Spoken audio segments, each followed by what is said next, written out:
And good morning, everybody. It's time now for Putnam County Today here on 94.3 WREB. Britton Riley joins us from the American Red Cross, and you guys have been called out here in Putnam County within the last couple of weeks, right? We have been, yes. We responded to the F1 tornado that touched down here in Putnam County. Well, tell us a little bit about the support and stuff you guys did during the tornado and everything. Yeah, well, here in Putnam County, luckily in our area, in our chapter, the West Central Indiana chapter, now that covers 17 counties, we were actually kind of spared from the bulk of it. Here we did provide site support to the first responders, so we were actually out about 2 o'clock in the morning providing sandwiches that were provided to us by McDonald's, so we are very thankful to them for that. We were out providing meals to them that night, and then we returned that morning to provide meals to the responders and also people that were cleaning up. So we had volunteers right here from Putnam County that actually came out to assist with that, and then brought our emergency response vehicle out, which is a large vehicle that can provide meals and water and things like that to folks. Now, you know, of course, none of this is free. That's the reason you kind of rely on donations and everything. Yes. You know, what does it usually cost to bring like the big vehicle out when you have to respond to a situation like that? Well, you know, the costs really just vary. You know, when we go to assisting clients, that's really where a lot of our costs come from. We respond to home fires. We actually just responded to a home fire here this weekend here in Putnam County, and that's where usually the bulk of our donations go to, is providing assistance to those single-family fire incidents, as well as when we have those tornadoes and other larger incidents that we have to provide assistance to clients. And I think a lot of people has come to depend on the Red Cross, you know, in times of emergencies and things like that. And you know, a lot of your people volunteer their time. People that don't have time, how can they help you as far as donating money? Well, there's a lot of ways. I will say that they can volunteer also. We've got a really cool new campaign called the Home Fire Campaign. And what that is a campaign where we are trying to reduce the deaths and injuries from home fires by 25% across the nation. Okay. And the way we're trying to do that is by installing smoke alarms in homes. So that is a really new volunteer opportunity that we have for the area, that people can volunteer if it's just for the weekend, maybe for an hour or so, to go out to homes to help to install those smoke alarms and provide preparedness education. But if you absolutely cannot volunteer, we definitely appreciate the donations. There's several different ways that people can donate. The easiest way is to text Red Cross to 90999. What that will do is make a $10 contribution to the Red Cross directly from their cell phone company.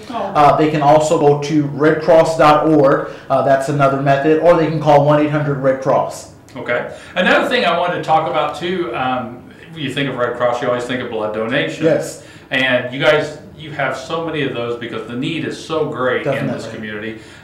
Where can people go to find out when, you know, the next donation point is going to be around close? That's a very good question. We've actually got a dedicated website for our blood drives. That's redcrossblood.org.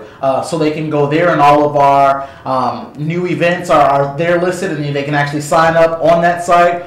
Or we also have a Red Cross Blood Donor app that is now available, which is a really neat app. It's for Google Play or the Apple Store or iPhone Store, but you can download the app there. You can sign up for blood drives, and you will also be reminded of when there's a blood drive coming up. So it's a neat little dashboard that you can have right there in your hand to learn about the blood drives and to keep track of when you're donating. That's awesome. And of course, you know, they can find out all this information on this website, but do you guys have Facebook as well? We do, yes, and we would definitely encourage people to follow our new Facebook page that we have.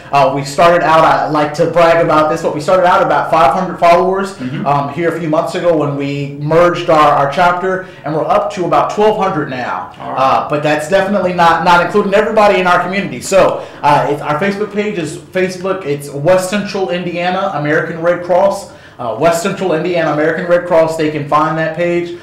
We keep updates there when we have things going on in the community, when we're responding to a disaster. Also, if we were to have something like a shelter situation or something like that set up, well, of course, we would utilize our great partners in the media to share that information. We would also use social media and post it on there as well. So it's a great way for people to keep involved, to see what's going on. I know I mentioned the home fire campaign earlier.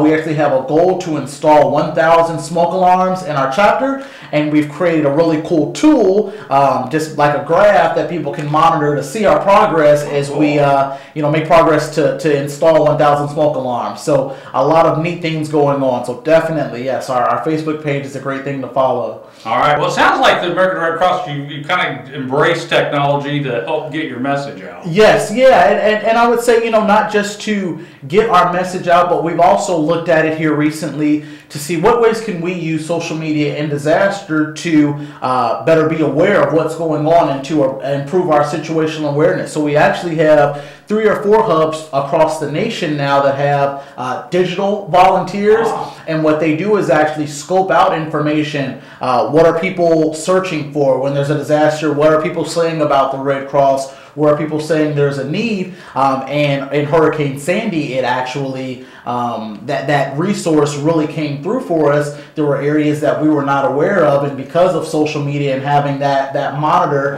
we were able to see that there were areas that were not receiving assistance and actually get out to those areas. So it's been beneficial for us to be able to communicate, and also for us to see what the community is saying about the Red Cross and how we can improve. And I know, it's kind of sometimes a thankless job for you guys, but I know everybody who is affected by a situation always appreciates having the Red Cross there. Yeah. All right. Again, what's your website address and how can people get a hold of you? Yes, yeah. So our website address, if they just want general information, redcross.org. If they want a blood drive, they can go to redcrossblood.org or download our blood donor app. And then to make a donation, just texting Red Cross to 90999 or by calling 1-800-RED-CROSS. All right. Well, thank you so much for being here. I know you've had a busy day today. Yes. Yeah, here in Putnam County. But again, thank you for helping us out, not only during the fire, but the tornadoes and everything else you guys do for us. We're proud to be here. All right. Don't forget, if you're a nonprofit group or community organization, you'd like some free airtime here on WRUB, you too could be a part of Putnam County Today. Give us a call at 653-9717.